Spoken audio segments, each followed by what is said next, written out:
السلام علیکم ورحمۃ اللہ وبرکاتہ۔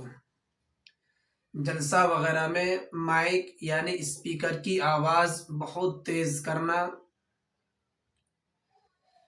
تو اس کا جواب ہے وقتاً فوقتاً مذہبی جلسہ منعقد کر کے کسی معتبر عالم دین سے خطاب کرانے میں تو کوئی حرج نہیں ہے، لیکن اس میں مائک کی آواز معتدل رکھنا چاہیے۔ آواز اتنی تیز کرنا کہ قرب و جوار کے لوگوں کے لیے سونا اور پڑھنا وغیرہ مشکل ہو جائے تو جائز نہیں ہے، لہٰذا اس سے اجتناب ضروری ہے۔